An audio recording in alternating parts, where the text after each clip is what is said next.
आदि में वचन था और वचन परमेश्वर के साथ था और वचन परमेश्वर था। यही आदि में परमेश्वर के साथ था। सब कुछ उसी के द्वारा उत्पन्न हुआ और जो कुछ उत्पन्न हुआ है उसमें से कोई भी वस्तु उसके बिना उत्पन्न नहीं हुई। उसमें जीवन था और ये जीवन मनुष्यों की ज्योति था। ज्योति अंधकार में चमकती है, परंतु अंधकार ने उसे ग्रहण ना किया। वो जगत में था और जगत उसके द्वारा उत्पन्न हुआ, परंतु जगत ने उसे नहीं पहचाना। वो अपने घर आया और उसके अपनों ने ही उसे ग्रहण नहीं किया, परंतु जितनों ने उसे ग्रहण किया उसने उन्हें परमेश्वर की संतान होने का अधिकार दिया, अर्थात उन्हें जो उसके नाम पर विश्वास करते थे। वे ना तो रक्त से, ना शरीर की इच्छा से और ना मनुष्य की इच्छा से उत्पन्न हुए हैं, परंतु परमेश्वर से उत्पन्न हुए हैं। वचन देहधारी हुआ, उसने अनुग्रह और सच्चाई से परिपूर्ण होकर निवास किया। हमने उसकी ऐसी महिमा देखी जैसी पिता के इकलौते पुत्र की महिमा। उसके अनुग्रह की परिपूर्णता से हम सब ने अनुग्रह प्राप्त किया, अर्थात अनुग्रह पर अनुग्रह, क्योंकि व्यवस्था तो मूसा के द्वारा की गई थी, परंतु अनुग्रह और सच्चाई यीशु मसीह के द्वारा पहुंची। परमेश्वर को किसी ने कभी नहीं देखा, परंतु एकमात्र परमेश्वर पुत्र ने जो पिता की गोद में है उसे प्रकट किया। देखकर जहां की हालत को यूं तरस खाया उसने, छोड़कर आसमां को जमीन पर आशियां बनाया उसने। मुंह फेर कर क्यों चला फिर भी ऐ नादान इंसान, तेरी ही खातिर अपने आप को सूली पर चढ़ाया उसने। कुर्बान हो गया वो पापी जहां के खातिर, सूली पे चढ़ गया वो जग के गुनाह के खातिर, जग के गुनाह के खातिर। बख्शी हमें आजादी, कुर्बानी मेरे मसीह की। सुनी जहान है क्या हालत की है मसीह की, कैसे बयां करूं मैं मुसीबत मेरे मसीह की, कैसे बयां करूं मैं मुसीबत मेरे मसीह की। ज़ुल्मी जहान है क्या हालत की है मसीह की, कैसे बयां करूं मैं मुसीबत मेरे मसीह की, मुसीबत मेरे मसीह की, मुसीबत मेरे मसीह की। तुम चुंगी लेने वालों और पापियों के साथ क्यों खाते पीते हो? वैद्य भले चंगों के लिए नहीं पर बीमारों के लिए अवश्य है।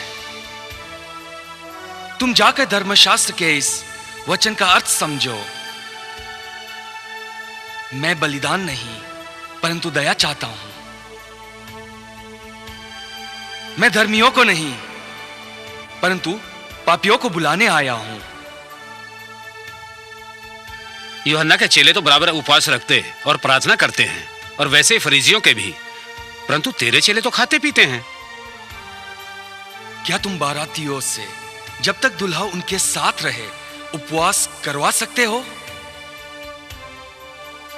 परंतु वे दिन आएंगे जब दुल्हा उनसे अलग किया जाएगा, तब वे उन दिनों में उपवास करेंगे।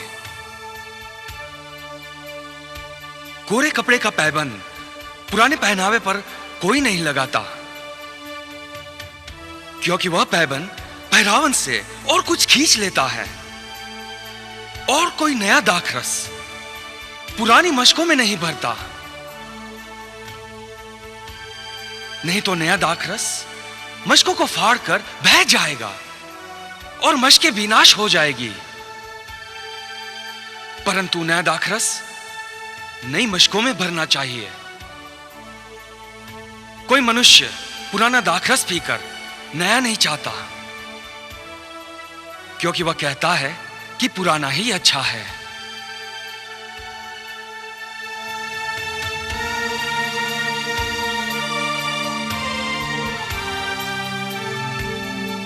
कुछ समय बाद यहूदियों का एक पर्व हुआ और यीशु यरूशलेम को गया। और यीशु भेड़ फाटक के एक कुंड के पास पहुंचा, जहां बहुत से बीमार, अंधे, लंगड़े और सूखे अंग वाले पड़े रहते थे। वहां एक मनुष्य था जो 48 वर्ष से बीमारी में पड़ा हुआ था।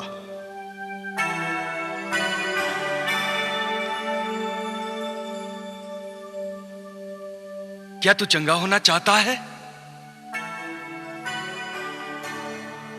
हे प्रभु, मेरे पास कोई मनुष्य नहीं कि जब पानी हिलाया जाए तो मुझे कुंड में उतारे, पर मेरे पहुंचते पहुंचते दूसरा मुझसे पहले उतर पड़ता है। उठ, अपनी खाट उठा और चल फिर। अरे मैं तो ठीक हो रहा हूँ। ये देखो मेरे हाथ से। निर्बल दुखी लाचार मनुष्य जब शरण प्रभु के आएगा, निर्बल दुखी लाचार मनुष्य जब शरण प्रभु के आएगा, मिले उसे पल में चंगाई, हर दुख से मुक्ति पाएगा, हर दुख से मुक्ति पाएगा। विश्वास जो भी मसीहा पे लाएगा। जो स्वस्थ हो गया था वो नहीं जानता था कि वो कौन है, क्योंकि उस जगह में भीड़ होने के कारण यीशु वहां से हट गया था। मैं चंगा हो गया, देखो मैं चंगा हो गया, मैं चंगा हो गया, मैं चंगा हो गया। आज तो सबक का दिन है, आज खाट उठाना उचित नहीं। जिसने मुझे चंगा किया उसने मुझसे कहा, अपनी खाट उठाकर चल फिर।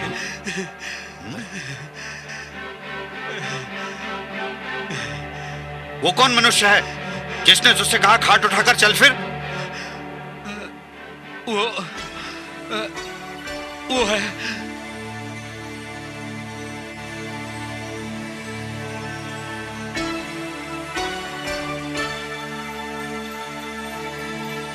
देख, तू तो चंगा हो गया, फिर से पाप मत करना।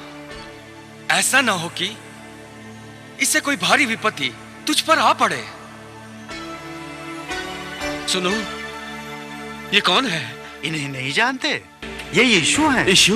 ये पापी मन, ये मेला तन, ये पापी मन, ये मेला तन, शुद्ध करती प्रभु की कृपा अपार, शुद्ध करती प्रभु की कृपा अपार। नहीं रोग ऐसा जहां में कोई, नहीं रोग ऐसा जहां में कोई ना दे सकता प्रभु जिसे चंगाई, ना दे सकता प्रभु जिसे चंगाई।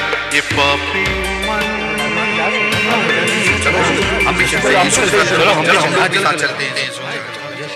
तुम विश्राम के दिनों को मानना, क्योंकि वो तुम्हारे लिए पवित्र ठहरा। उसके पीछे और जो कोई उसको अपवित्र करेगा वो निश्चय मार डाला जाएगा। जो कोई उस दिन में कोई काम काज करेगा वो अपने लोगों के बीच से नाश किया जाएगा। बिल्कुल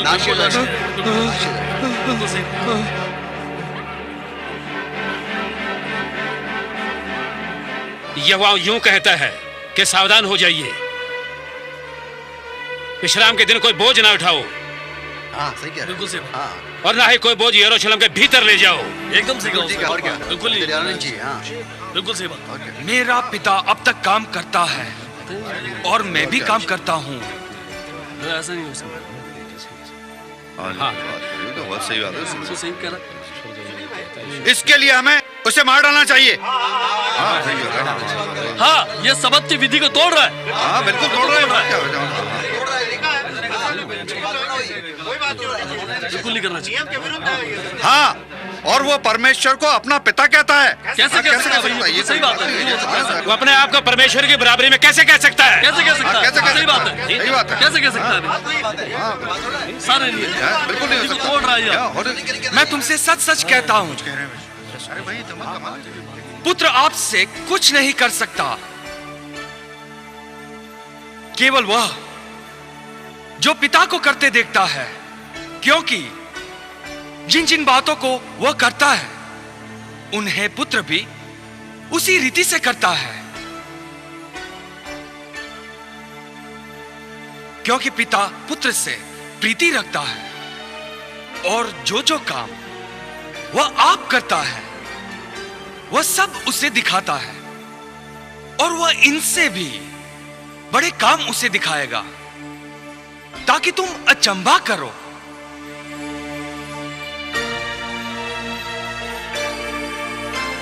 क्योंकि जैसे पिता मरो हुओं को उठाता है और जिलाता है, वैसा ही पुत्र भी जिन्हें चाहता है उन्हें जिलाता है।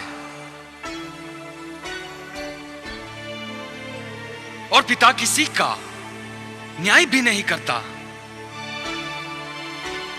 न्याय करने का सब काम पुत्र को सौंप देता है, इसलिए कि सब लोग जैसे पिता का आदर करते हैं वैसे पुत्र का भी आदर करें।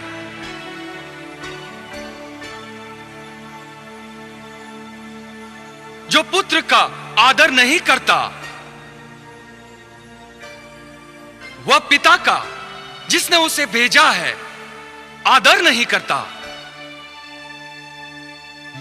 मैं तुमसे सच सच कहता हूं, जो मेरा वचन सुनकर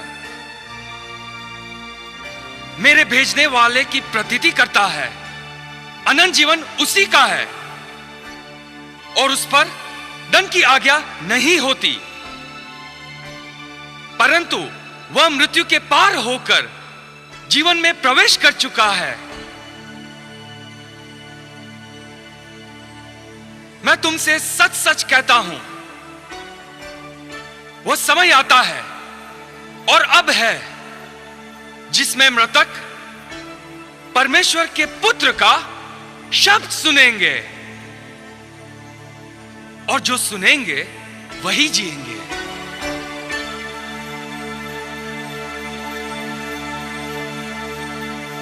जिस रीति से पिता अपने आप में जीवन रखता है उसी रीति से वे पुत्र को यह अधिकार दिया है कि अपने आप में जीवन रखे, वरन उसे न्याय करने का भी अधिकार दिया है। हां, अधिकार दिया है इसलिए कि वह मनुष्य का पुत्र है। इससे अचंभा मत करो, क्योंकि वह समय आता है कि जितने कब्रों में हैं उसका शब्द सुनकर निकलेंगे। जिन्होंने भलाई की है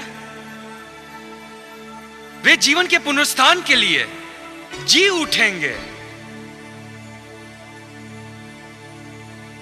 और जिन्होंने बुराई की है वे दंड के पुनरुत्थान के लिए जी उठेंगे।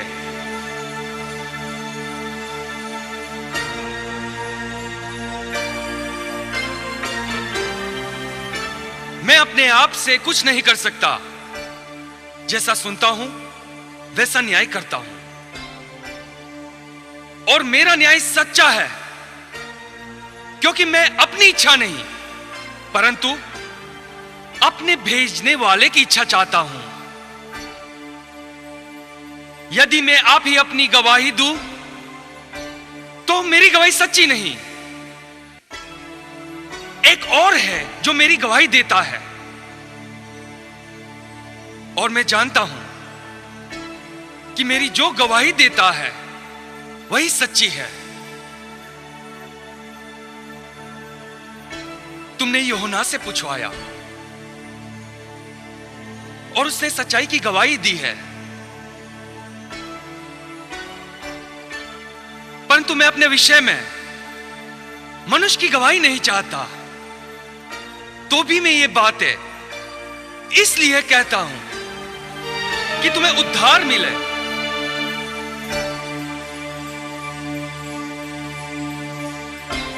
वह तो जलता हुआ और चमकता हुआ दीपक था, और तुम्हें कुछ देर तक उसकी ज्योति में मगन होना अच्छा लगा। पर मेरे पास जो गवाही है वो यूहन्ना की गवाही से बड़ी है, क्योंकि जो काम पिता ने मुझे पूरा करने को सौंपा है, अर्थात यही काम जो मैं करता हूं, वे मेरे गवाह है कि मेरे पिता ने मुझे भेजा है, और पिता जिसने मुझे भेजा है उसी ने मेरी गवाही दी है। तुमने न कभी ना उसका शब्द सुना, न उसका रूप देखा, और न उसके वचन को मन में स्थिर नहीं रखते, क्योंकि जिसे उसने भेजा उसकी प्रतीति नहीं करते। तुम पवित्र शास्त्र में ढूंढते हो क्योंकि समझते हो कि उसमें अनंत जीवन तुम्हें मिलता है, और यह वही है जो मेरी गवाही देता है। फिर भी तुम मेरा जीवन पाने के लिए मेरे पास आना नहीं चाहते।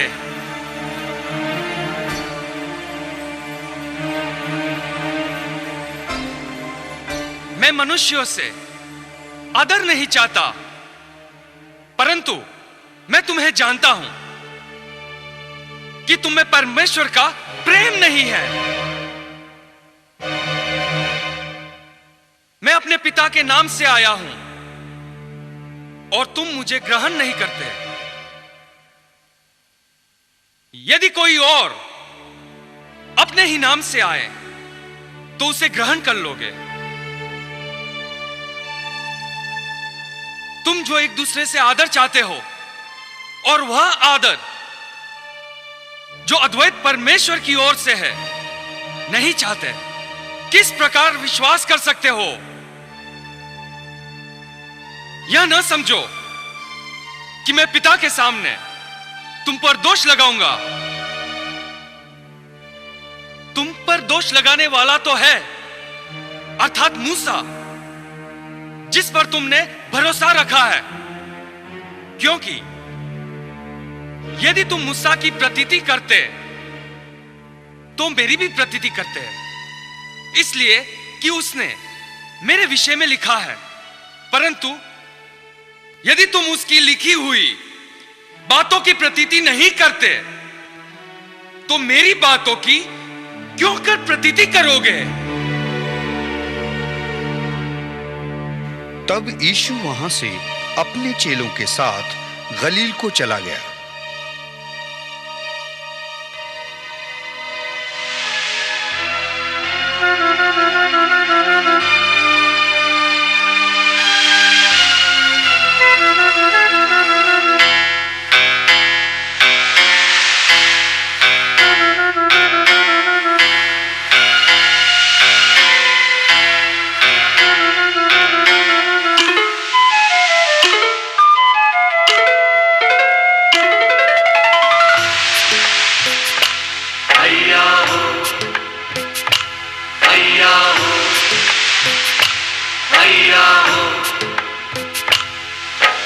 गहरा रे सागर,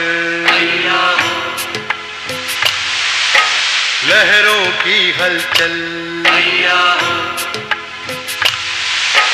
गहरा रे सागर, लहरों की हलचल, पग पग पर हिचकोले खाए, रखना भरोसा यीशु पर हो। रे माझी ले चल,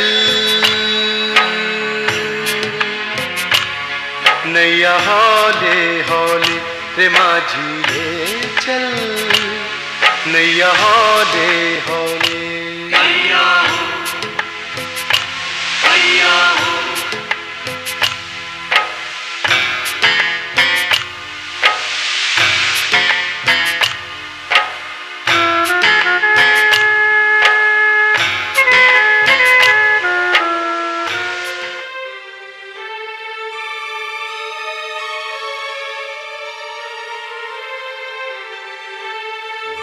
यीशु, देख तेरे चेले वो काम कर रहे हैं जो सबत के दिन करना उचित नहीं है।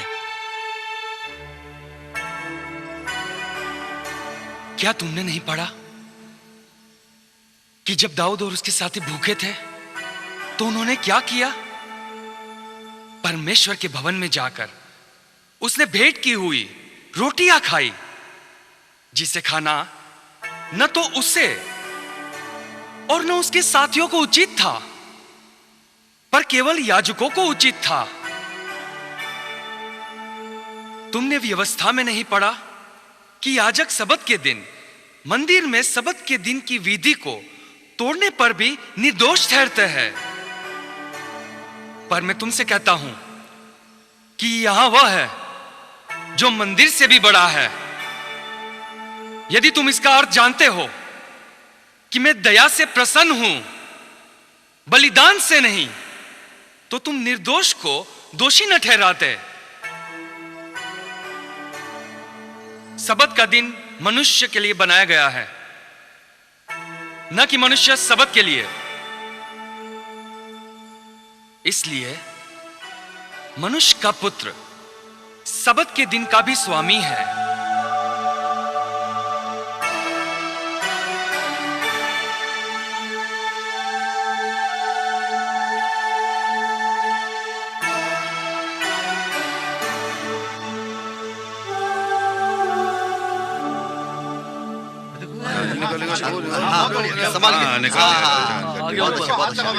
इसको भी लो, निकालो उसको भी, निकालो निकालो।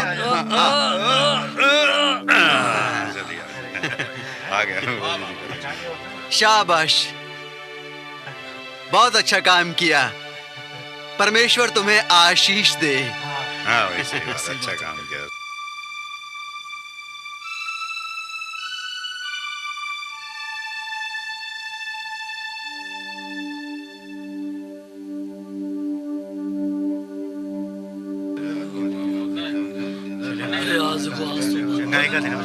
सुना है ऐसा चमत्कार?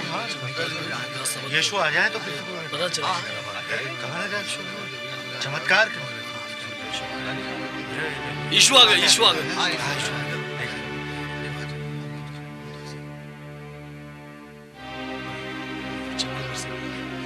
क्या सबत के दिन चंगा करना उचित है? हाँ, ये बात तो सही है, उचित है।